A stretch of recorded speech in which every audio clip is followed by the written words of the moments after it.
और अब विस्तार से खबरों की बात करते हैं। सबसे पहले बात बिहार के रोहतास की, जहां पर जमीन के विवाद ने खूनी रंग अख्तियार कर लिया। जहां नासरीगंज इलाके में अंतिमी गांव में जमीन के विवाद को लेकर दो पक्ष आपस में भिड़ गए। दोनों पक्षों के बीच विवाद हुआ। शुरुआत कहासुनी से हुई, जो पहले लाठी डंडे से मारपीट तक पहुंची और इसके बाद फायरिंग से पूरे गांव में दहशत मच गई। ये तस्वीरें शनिवार की हैं, जहां दो पक्षों के बीच जमकर मारपीट हुई। इस दौरान फायरिंग में एक निर्दोष मजदूर को गोली लग गई, जिसकी मौत हो गई। मृतक की पहचान 35 साल के अरविंद कुमार के तौर पर हुई है। बताया जा रहा है कि अरविंद विवाद को शांत कराने की कोशिश कर रहा था, तभी उसे गोली मार दी गई। पूरा विवाद 5 से 7 बीघा जमीन को लेकर है, जिसका केस हाईकोर्ट में चल रहा है। बताया जा रहा है कि एक पक्ष के लोगों ने खेत में जुताई शुरू कर दी, जिसका विरोध करते हुए दूसरे पक्ष के लोगों ने फायरिंग कर दी और देखते ही देखते पूरे गांव में इसकी दहशत फैल गई। वारदात की गंभीरता को देखते हुए पुलिस अधिकारी मौके पर पहुंचे, जिन्होंने छापेमारी अभियान चलाया और 1 दर्जन से ज्यादा लोगों को हिरासत में ले लिया गया।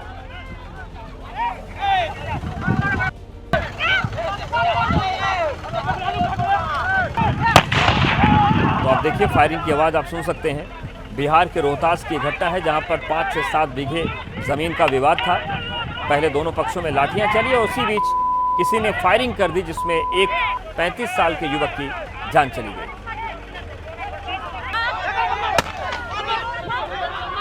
पूछताछ के लिए इस क्रम में इस कांड के उद्भेदन हेतु पूछताछ के लिए कुछ लोगों को थाने पर लाया गया है जी। और अभी तक इस घटना में जो बरामदगी हुई है वो 3 देसी कट्टा की हुई है जी। 6 315 बोर का खोखा बरामद हुआ है जी। और साथ ही साथ कुछ जिंदा कारतूस भी बरामद हुए हैं, जिसमें 8 बंदूक के हैं, एक 315 बोर का है और एक मिसफायर्ड कारतूस था।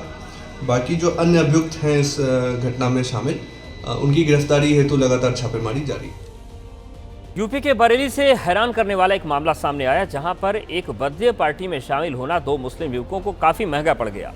बरेली पुलिस ने दोनों मुस्लिम लड़कों का सिर्फ इसलिए शांति भंग में चालान कर दिया क्योंकि वो अपनी दोस्त की बर्थडे पार्टी में शामिल होने पहुंचे, जिसकी जानकारी मिलते ही बजरंग दल के कार्यकर्ता उस कैफे में पहुंच गए, जहां पर छात्रा की बर्थडे पार्टी चल रही थी और इन लोगों ने कैफे में हंगामा करना शुरू कर दिया। हंगामे की जानकारी मिलने के बाद पुलिस भी मौके पर पहुंची। आरोप है कि पुलिस ने हंगामा करने वाले बजरंग दल के कार्यकर्ताओं को कुछ नहीं कहा, बल्कि उल्टा बर्थडे पार्टी में शामिल होने वाले 2 मुस्लिम लड़कों और कैफे के कर्मचारी पर शांति भंग करने का आरोप लगाकर चालान काट दिया। वीडियो वायरल होने के बाद अब पुलिस की कार्रवाई पर सवाल खड़े हो रहे हैं, जबकि पुलिस खुद ये मान रही है कि जांच में उसे कुछ भी आपत्तिजनक नहीं मिला था।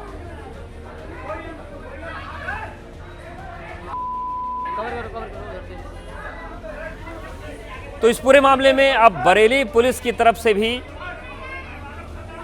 सफाई आई है, लेकिन सवाल जो है वो ये कि पुलिस पर बजरंग दल के दबाव में काम करने का आरोप है। हिंदू लड़की के जन्मदिन की पार्टी में 2 मुस्लिम युवक आ गए थे और बजरंग दल के कार्यकर्ताओं ने होटल पहुंचकर हंगामा किया। पुलिस ने मुस्लिम युवकों का चालान काट दिया और बजरंग दल के कार्यकर्ताओं ने होटल पहुंचकर हंगामा किया था।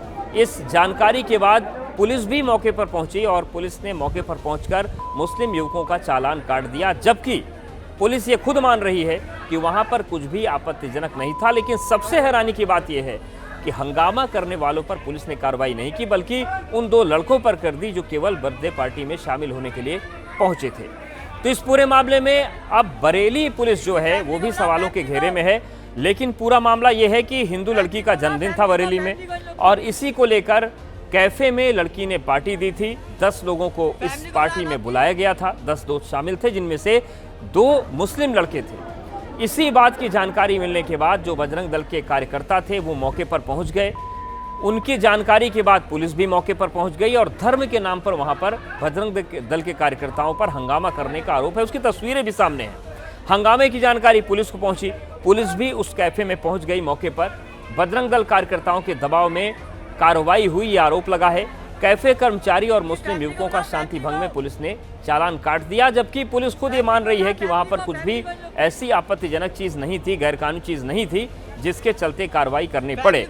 अब देखिए बरेली पुलिस का बयान भी सुन लीजिए। प्रेमनगर स्थित कैफे में जन्मदिन पार्टी के दौरान सूचना पर पुलिस मौके पर पहुंची।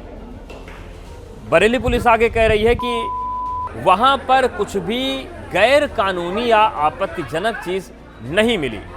शांति व्यवस्था बनाए रखने हेतु संबंधित व्यक्तियों के खिलाफ धारा 170/126/135 बीएनएसएस के तहत कार्रवाई की गई है। तो अब सवाल ये उठता है कि मौके पर कुछ आपत्तिजनक मिला भी नहीं और कार्रवाई भी शांति भंग में कर दी, तो आखिर किस तरीके की शांति वहां पर भंग हो रही थी? और सवाल ये है कि जो बजरंग दल के कार्यकर्ता शांति भंग करने पहुंचे थे, आखिर उन पर कार्रवाई की बजाय उन लोगों पर कार्रवाई क्यों की गई जिनका इस बवाल से कोई मतलब नहीं था? उधर इस पूरे मामले में समाजवादी पार्टी ने भी सवाल खड़े किए हैं। समाजवादी पार्टी के प्रवक्ता आशुतोष वर्मा ने तंज कसते हुए कहा है कि क्या बर्थडे के लिए अब परमिशन लेनी पड़ेगी? अच्छा हुआ धर्मांतरण का केस नहीं दर्ज हो गया। अब स्थिति क्या ये हो गई है, क्या भारतीय जनता पार्टी से पूछ के, बजरंग दल से पूछ के या विश्व हिंदू दल से पूछ के कोई पार्टी करेगा, कोई साथ में बैठेगा? भारत में जो ये स्थिति है, ये ना केवल भारतीयों को शर्मसार कर रही है, बल्कि विदेशों में भी और यूनाइटेड नेशन में भी ऐसी बातें उठ चुकी हैं। मुकदमा आप कुछ भी लिखवाते रहिए, शांति भंग होगा, कहो तो अच्छा है इन्होंने धर्मांतरण का नहीं लिखवा दिया, कहो तो इन्होंने कुछ और नहीं करवा दिया, ये कुछ भी कर सकते हैं।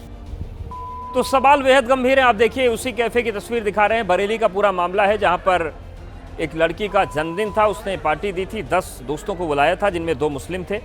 और इस पार्टी की जानकारी जब बजरंग दल के कार्यकर्ताओं को मिली तो वो भी वहां पर पहुंच गया और हंगामा खड़ा हो गया। अच्छा खासा हंगामा हुआ। आप देखिए किस तरीके से कैफे के अंदर हंगामा हो रहा है। हंगामे की सूचना के बाद मौके पर पुलिस भी पहुंच गई और पुलिस ने वहां पर 2 मुस्लिम लड़के जो आए थे उन पर शांति भंग के आरोप में उनका चालान कर दिया। फैमिली को बुलाना अपनी। आप देखिए किस तरीके से फैमिली को बुलाने की बात कही जा रही है। और सबसे हैरान करने वाली बात यहां पर यह है कि पुलिस ये मान रही है कि वहां पर कुछ भी गैर कानूनी नहीं हो रहा था, लेकिन उसके बाद भी उन 2 युवकों को शांति भंग में चालान किया, लेकिन हंगामा करने वाले पर कोई कार्रवाई नहीं हुई। इस बीच बड़ी खबर आ रही है, बरेली में धर्म के नाम पर हंगामे को लेकर बड़ी खबर है।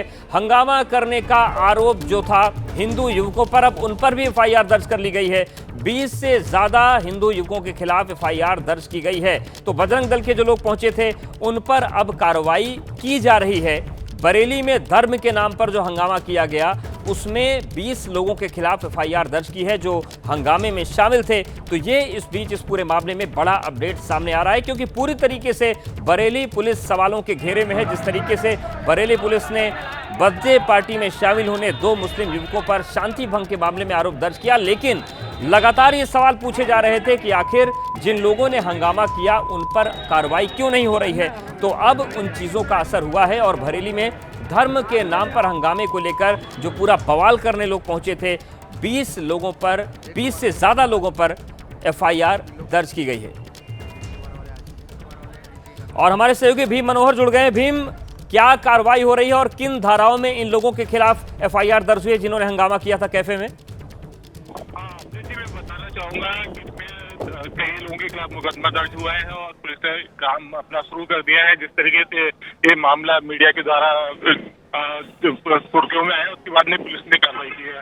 फिलहाल जो जानकारी है उसके मुताबिक 3 लोगों के खिलाफ मुकदमा दर्ज किया गया है और बाकी कुछ अज्ञातों को भी शामिल किया गया है। जी अब बिल्कुल। अभीम, सवाल ये भी उठता है कि क्या पुलिस इस बात का जवाब दे पा रही है कि जब कुछ गैरकानूनी वहां पर हो नहीं रहा था तब उन 2 मुस्लिम लड़कों पर शांति भंग की धाराएं क्यों लगाई गई? देखिए, अभी इस बात का जवाब नहीं मिला है, लेकिन जिस तरीके से मामला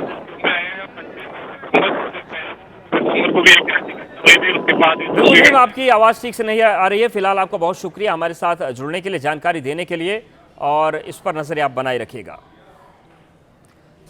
बड़ी खबर नोएडा से आ रही है, जहां पर कूड़े के ढेर में एक महिला का शव मिला है। डंपिंग ग्राउंड में बैग में महिला का शव रखा गया था। महिला के शव की अभी तक पहचान नहीं हो पाई है। शव के हाथ पैर बंधे हैं और चेहरे पर जलने के निशान भी मिले हैं। नोएडा के थाना सेक्टर 142 इलाके का पूरा मामला है। पुलिस ने शव को पोस्टमार्टम के लिए भेज दिया है। तो बड़ी खबर नोएडा से आ रही है, जहां पर जो कूड़े का डंपिंग ग्राउंड है वहां पर एक संदिग्ध बैग मिला था। मौके पर पुलिस पहुंची तो उस बैग के अंदर एक महिला का शव मिला है। हाथ पैर उस महिला के बंधे हुए थे, चेहरे पर जलने के निशान है और अब पुलिस शिनाख्त करने की कोशिश कर रही है। जो शव है उसे पोस्टमार्टम के लिए भेजा गया है। तो नोएडा के सेक्टर 142 में ये शव एक महिला का बरामद हुआ है। डंपिंग ग्राउंड है कूड़े का, वहां पर एक बैग में महिला का शव मिला है और हाथ पैर उसके बंधे हुए थे। डंपिंग यार्ड में एक अज्ञात महिला का शव पड़े होने की सूचना प्राप्त हुई। सूचना पर तत्काल पुलिस मौके पर पहुंची। फोरेंसिक टीम भी मौके पर पहुंच गई और आवश्यक कार्रवाई किया गया। शव का पंचायतनामा करके पोस्टमार्टम करने के लिए भेजा गया। शव की शिनाख्त के लिए टीमें गठित कर दी गई हैं। शीघ्र ही शव का शिनाख्त करा करके आवश्यक वैधानिक कार्रवाई की जाएगी। पश्चिम बंगाल के जनता उन्नयन पार्टी संस्थापक हुमायूं कबीर की मुश्किलें बढ़ सकती हैं। हुमायूं कबीर के बेटे को पुलिस ने हिरासत में लिया और सुरक्षा में तैनात कांस्टेबल से मारपीट का उस पर आरोप लगा है। कांस्टेबल की शिकायत पर पुलिस ने कार्रवाई की है। छुट्टी मांगने पर कांस्टेबल को पीटने का आरोप है। पश्चिम बंगाल पुलिस की माने तो हुमायूं कबीर के एक पीएसओ कांस्टेबल जुम्मा खान शक्तिपुर पुलिस स्टेशन आए और शिकायत दर्ज कराई कि घर जाने की छुट्टी मांगने पर हुमायूं कबीर के बेटे गुलाम नबी उर्फ रॉबिन ने उनकी बेरहमी से पिटाई कर दी। घटना हुमायूं कबीर के कार्यालय की बताई जा रही है। तो हुमायूं कबीर का ये बेटा है जो सुर्खियों में आ गया है। अभी तक पिता सुर्खियों में थे, अब बेटे की जो कारस्तानी है वो सामने आई है। हुमायूं कबीर के बेटे को पुलिस ने हिरासत में लिया है। सुरक्षा में तैनात कांस्टेबल से मारपीट का आरोप लगा है। अब इस पूरे मामले को हम आपको विस्तार से समझा देते हैं कि पूरा मामला क्या है। दरअसल हुमायूं कबीर का बेटा हिरासत में लिया गया है। पुलिस ने गुलाम नबी को हिरासत में लिया है और उस पर पुलिस कांस्टेबल से मारपीट का आरोप लगा है। पीएसओ जुम्मा खान ने शिकायत दर्ज करवाई थी और कांस्टेबल की शिकायत के बाद ही पुलिस ने ये एक्शन लिया है। आरोप ये था कि छुट्टी मांगने पर हुमायूं कबीर के बेटे ने पीएसओ के साथ मारपीट की और उसके बाद जो पीड़ित पीएसओ थे उन्होंने जाकर थाने में अपनी शिकायत दर्ज करवाई और अब हुमायूं कबीर के बेटे को हिरासत में ले लिया गया है। हालांकि हुमायूं कबीर ये कह रहे हैं कि जिस तरीके से पूरा मामला सामने आया है उसको वो देखेंगे। बंगाल पुलिस ने फिलहाल एक्शन ले लिया है और हुमायूं कबीर के बेटे को हिरासत में लिया है। और ये दो तस्वीरें आपको दिखा रहे हैं। हुमायूं कबीर की मुश्किलें बढ़ सकती हैं क्योंकि इनको पहले टीएमसी से निकाला गया। बाबरी मस्जिद बनाने का जिन्होंने संकल्प लिया उसके बाद इन्होंने अपनी नई पार्टी बना ली। सियासी का रस्साकसी के बीच में हुमायूं कबीर का बेटा सुर्खियों में है, उस पर पीएसओ से मारपीट का आरोप लगा है। पुलिस ने उसे हिरासत में ले लिया है। पुलिस का जिम्मेदारी है इनको शांति रखना, इलाका का पीस रखना। तो वो मेरा खिलाफ और मेरा बेटा को खिलाफ मेरा जो घर में मेरा पास जो वेस्ट बंगाल पुलिस का जो सिक्योरिटी है उनका नाम जुम्मा खान है, वो अचानक मेरा घुस गया, घर में घुस गया। उसी टाइम मेरा बेटा और मैं अलग में ऑफिस में बैठ के बात कर रहा है। उसी टाइम वो घुस गया तो अचानक बोला छुट्टी लेने के लिए, घर जाने के लिए। तो मैं उनको रोका जो तुम अभी घर से निकलो, बाद में बात कर रही। इसी टाइम में वो मेरा को दबाव डाल रहा है जो छुट्टी अभी चाहिए, मैं क्यों घर नहीं जाऊंगा। वो 10 दिन पहले छुट्टी से आया, 10 दिन हो के आज 11 दिन नहीं हुआ, वो छुट्टी जाने के लिए मेरा कुछ जुलूम कर रहा है। बात बिहार की करते हैं। बिहार के मुख्यमंत्री नीतीश कुमार के बेटे निशांत कुमार को सक्रिय राजनीति में लाने की मांग आंदोलन का रूप लेने लगी है। राजधानी पटना के गर्दनी बाग में जेडीयू कार्यकर्ताओं ने 12 घंटे की भूख हड़ताल शुरू कर दी है। भूख हड़ताल पर बैठे कार्यकर्ताओं का कहना है कि वो किसी भी हालत में निशांत कुमार को राजनीति में देखना चाहते हैं क्योंकि निशांत पढ़े लिखे और बिहार की कमान संभालने में सक्षम है। पटना के गर्दनी बाग से आर्यन आनंद की रिपोर्ट देखिए। बिहार की राजनीति में मुख्यमंत्री नीतीश कुमार के बेटे निशांत कुमार की एंट्री को लेकर कई तरह के पोस्टर और बैनर आपने देखे होंगे, लेकिन अब जेडीयू कार्यकर्ताओं और नेताओं की नई तरह की जो मांग है निशांत की एंट्री को लेकर वो सामने आई है।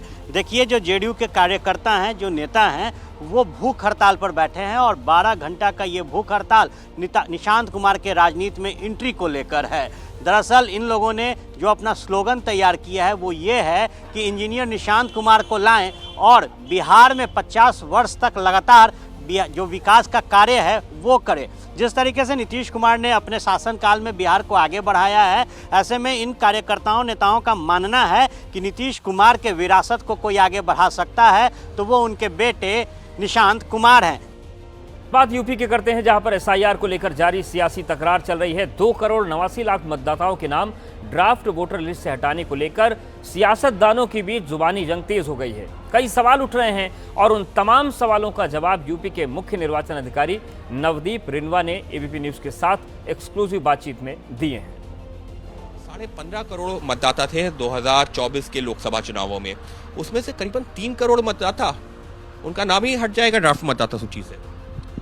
देखिए 27 अक्टूबर 2025 को हम जब SIR शुरू हुआ उस समय उत्तर प्रदेश की जो मतदाता सूची थी उसमें 15 करोड़ 44 लाख वोटर्स थे और अब जब गणना चरण हमारा समाप्त हुआ है 26 दिसंबर को, इसके बाद 2 करोड़ 89 लाख, लगभग 2 करोड़ 89 लाख के आसपास ऐसे नाम निकल के आए हैं जो या तो मर गए या जिनका परमानेंटली शिफ्ट कर गए या जिनका नाम उसी वोटर लिस्ट में या किसी अन्य बूथ में पहले से डबल ट्रिपल दर्ज है, या फिर उन्होंने एन्यूमरेशन फॉर्म लिया लेकिन किसी भी कारण से बार बार अप्रोच किया BLO ने, वापस नहीं किया, एक्सटेंडेड टाइम में भी वापस नहीं किया।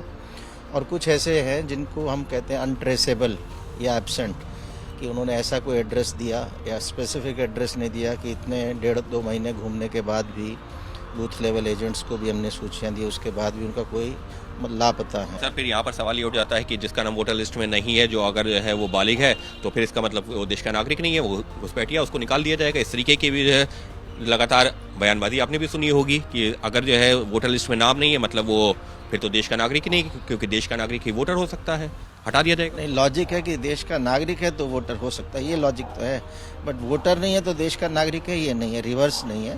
बिकॉज वोटर बनना एक वॉलंटरी डिसीजन है। कोई नागरिक हो सकता है यहाँ रह रहा है बट वो नहीं चाहता, तो हम जबरदस्ती उसको वोट नहीं बना सकते हम उसको। अखिलेश सर फिर यहाँ पर सवाल ये उठ जाता है कि जिसका नाम वोटर लिस्ट में नहीं है, जो अगर है वो बालिग है, तो फिर इसका मतलब वो देश का नागरिक नहीं है, वो घुसपैठिया, उसको निकाल दिया जाएगा। इस तरीके की भी जो है लगातार बयानबाजी आपने भी सुनी होगी कि अगर जो है वोटर लिस्ट में नाम नहीं है मतलब वो फिर तो देश का नागरिक ही नहीं, क्योंकि देश का नागरिक ही वोटर हो सकता है, हटा दिया जाएगा। नहीं, लॉजिक है कि देश का नागरिक है तो वोटर हो सकता है, ये लॉजिक तो है, बट वोटर नहीं है तो देश का नागरिक है, ये नहीं है, रिवर्स नहीं है। बिकॉज वोटर बनना एक वॉलंटरी डिसीजन है। कोई नागरिक हो सकता है यहाँ रह रहा है बट वो नहीं चाहता, तो हम जबरदस्ती उसको वोट नहीं बना सकते हम उसको। लेवल एजेंट्स को ये लिस्टें देना शुरू कर दी थी, 12-13 तारीख तक ये लिस्टें दे दी गई थी। और आपने देखा होगा कि ऐसा कहीं से, किसी ज़िले से, किसी विधानसभा से कोई ऐसी सूचना नहीं आई कि बड़ी संख्या में कोई लोगों का नाम गलत काट दिया हो। और आगे भी आप देखेंगे जब ये दावा आपत्ति का पीरियड आएगा कि ऐसा नहीं होगा।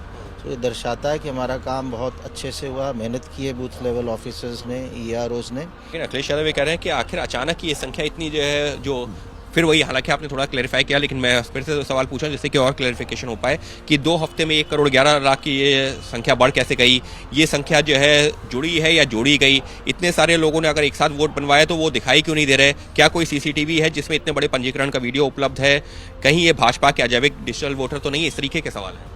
मैं फिर स्पष्ट करना चाहूँगा कि 12 तारीख को जब हमारा 11 तक समय था गणना चरण का और हमने समय मांगा 15 दिन का, उसकी एक वजह थी कि हमारा मैपिंग अभी तेज़ी से बढ़ रहा था। दूसरी वजह थी कि ये जो संख्या थी उत्तर प्रदेश में और बिहार के मुकाबले में ऐसा लग रहा था कि वहाँ तो 8% वोट कट रहे हैं, यहाँ 19% कट रहे हैं। सो किसी के मन में कोई संदेह ना रहे, हमारे स्वयं भी कॉन्फिडेंस हो कि जो काम BLO ने किया वो अच्छा किया, इसलिए हमने 15 दिन का समय मांगा था। और उसका नतीजा ये हुआ कि 12 तारीख को हमारा 12 करोड़ 45 लाख कुछ हज़ार का डिजिटाइज किया था और आज की तारीख में 12 करोड़ 55 लाख कुछ हज़ार है, लगभग 9,80,000 हमने फॉर्म्स और डिजिटाइज किए। ये पिछला रिजल्ट है पिछले 15 दिनों का। सो 12 दिन पहले 12 तारीख को जो स्थिति थी और 27 को जब हमारा 26 का न्यूमरेशन फॉर्म खत्म हुआ, सो 9,80,000 हम और ढूंढ के लाए।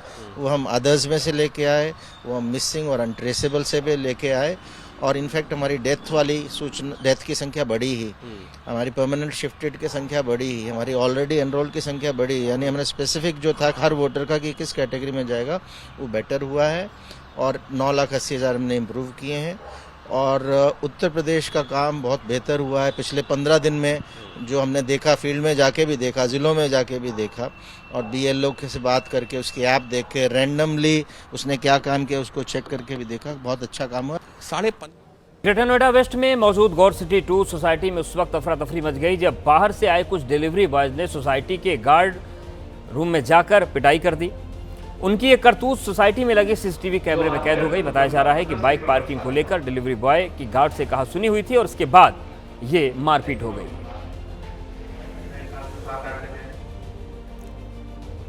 बड़ी खबर देश की राजधानी दिल्ली से आ रही है, जहां पर सड़क पर हुड़दंग की तस्वीरें सामने आई हैं। ये तस्वीरें आईटीओ से सराय काले खां रोड की है, जहां पर कारों पर सवार लड़के बेखौफ होकर स्टंट कर रहे थे और इस हुड़दंग से सड़क से गुजरने वाले लोगों को दिक्कतें हुई, जिसके बाद पुलिस ने इन पर केस दर्ज कर लिया है।